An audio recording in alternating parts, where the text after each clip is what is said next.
It is time to plan another month of reading, and I have some really great books that I want to get to in March. So if you guys have seen my recent videos, I have been reading incredible books in January and February, and I really want to continue that into March. And I think it will continue because the books that I want to read, I have very high hopes for, and it's mainly dedicated to one series of books. But before I get to that, I finished 2 books already in March, but I'll save those for my wrap-up at the end of the month. One of them was Flowers for Algernon by Daniel Keyes. That book. Oh, Charlie. Oh, Algernon. Oh my god. So good. Such an amazing story. Such an important story. But anyway, so I already read and finished that one. And then the other book club book that I need to finish is The Magic Mountain by Thomas Mann. We are reading this for the Game of Tomes book club. We read Flowers for Algernon for my book club, the Well-Read Book Club. We are reading this for Game of Tomes. And I really need to dedicate a good amount of the month to reading this one because I really want to finish it in March. I have been going quite slowly with this one. I haven't been reading it very consistently because I have been so engrossed in the other books that I've been reading, but I really need to dedicate more time to this one. Why I want to definitely finish this one in March is because starting in April, we're going to be reading for April, May, and June, East of Eden by John Steinbeck, and that is one of my most anticipated reads ever, so I really want to just dedicate the rest of this month to finishing this one, and then have a clean slate, fresh start in April with East of Eden, and I'm just so looking forward to reading it. So that is Magic Mountain. And then the series that I was telling you about. So I think this month is really going to be dedicated to reading The Magic Mountain and then finishing the series that I am in the middle of. And if you've been watching my recent videos, you already know what's coming. I have been obsessing over the Neapolitan quartet by Elena Ferrante. So I started and finished My Brilliant Friend in February, which is on my nightstand. So this is a series of 4 books. My Brilliant Friend is the first one. I am nearly done with the second book. I'm probably going to finish it today, which I'm so excited about, and this is The Story of a New Name. I was talking about this in the video I just posted, which was a book haul, and I hauled these books in that book haul. I was talking about how frustrating this book has been to read because the characters feel so real to me. So this story is set in Naples, and we are following these 2 best friends throughout their lives. In the first book, it's following them through their childhood up until I believe they're about 16, and then this we're following from when they're 16 to in their early 20s. And they are making some decisions. All the characters are making decisions that I don't really agree with and that I find so unbelievable, but I also understand where they're coming from. I understand why they're making those choices, and it's just, this book has been such a wild ride, very frustrating at times, but also like in the best way because I feel so invested in the story and it feels so real, and I'm just in disbelief by certain things that are happening, but I'm loving it, absolutely loving it. And My Brilliant Friend became a new all-time favorite book in February, so I have a feeling that the rest of the series I'm also just going to continue to adore. So this is the second one. And then the third one is Those Who Leave and Those Who Stay. And then the fourth one is The Story of the Lost Child. They're all relatively quite long, so March is really just going to be dedicated to finishing the series. And then once I finish the series, I am definitely going to be watching the HBO series, the show, because they made it into a show on HBO, and I am so excited to watch it. Because I'm dedicating the month of March to these relatively long books, what I like doing when I read long books is I like fitting in shorter books while I read these longer books. I started this when I first read Anna Karenina in 2019. If you have been here since my original Anna Karenina days, I love you. Thank you so much for sticking around. That was always just such a special time in my life, reading Anna Karenina for the first time.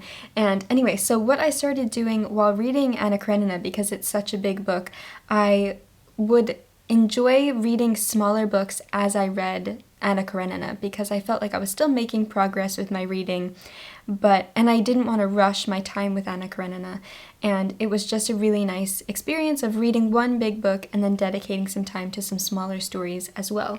So I recently hauled this one in my last video as well, and I'm really excited about it because I am reading the Neapolitan quartet. I am really in the mood for Italian literature. I've been talking a lot about Italian literature. I am Italian American, so Italian literature means a lot to me, and I'm finally really just exploring Italian literature in a way that I haven't before, and I'm so excited to finally be doing so. And I recently hauled this book in my last video, and that is Family and Borghesia by Natalia Ginzburg. I am really looking forward to reading this. This is published by Daunt Books, and this is a collection of 2 novellas by Natalia Ginzburg, Family and Borghesia. So I don't want to know too much of what this one is about. I said in my book haul as well, so I'm sorry if this is repetitive if you saw that video. But on the bottom of the inside flap it says, "In both novellas, underneath a subtle, stripped-down prose and rich cast of characters, runs a stream of unhappiness and isolation, as Natalia Ginzburg explores the allure of memories and the complexity of family and relationships." That sounds incredible. This is translated by Beryl Stockman, and the translator of the Neapolitan quartet, I believe, is Anne Goldstein. Am I correct? Yes, so these are translated by Anne Goldstein, and I am forever grateful for Anne's work. I was also saying in my book haul that I started reading My Brilliant Friend mainly because my friend Evelyn recommended it to me as one of her favorite books, and she also gifted me this book for Christmas. It's another short one, which I thought would be great to read alongside these, and that is Kitchen by Banana Yoshimoto, and this is from Faber and Faber. How beautiful is this cover in this edition? I think it's gorgeous. I have heard amazing things about Banana Yoshimoto, and especially Kitchen. Like I said, this is one of Evelyn's favorite books, and I'm really excited to read it. I believe this collection is also, Kitchen is technically a novella, and this also has another story in it called Moonlight Shadow, and it starts here. So this is Kitchen. I just flipped you off. This is Kitchen, and this is, what did I say, Moonlight Shadow. So I'm probably going to read both of those as well. That's the plan. I'd like to read both of these as well, and I will read you the back. Kitchen comprises Banana Yoshimoto's 2 classic tales about mothers, trans-identity, bereavement, kitchens, love, and tragedy. First published in 1987, it won 2 of Japan's most prestigious literary prizes, remained at the top of the bestsellers list for over a year, and has gone on to be a much-loved international bestseller. That sounds incredible, and this one is translated from the Japanese by Megan Backus. And I am just very intrigued by Banana Yoshimoto's writing, and I am so excited about this one. I've been texting Evelyn about My Brilliant Friend, and I can't wait to now text her about Kitchen if I do get to it in March. So these are all of the books that I have on my physical TBR that I want to read in March, and then there are a couple on my phone that I could either read on my Kindle or listen to as audiobooks. I'm not currently listening to an audiobook right now, so I would really like to start one.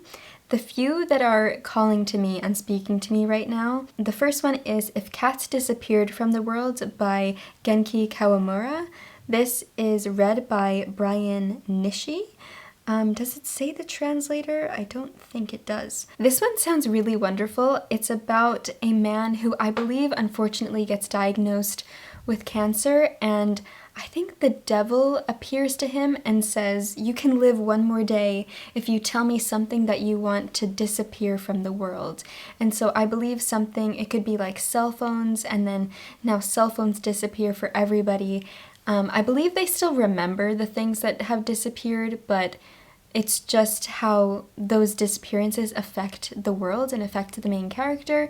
And then I guess it gets up to if cats disappeared from the world. I don't know if he does make cats disappear from the world, but I'm really intrigued by this one, and it's been on my TBR for quite a while, so I was thinking about maybe listening to this one. And the other book that I'm thinking about potentially getting to is Evenings and Weekends by Ossian McKenna.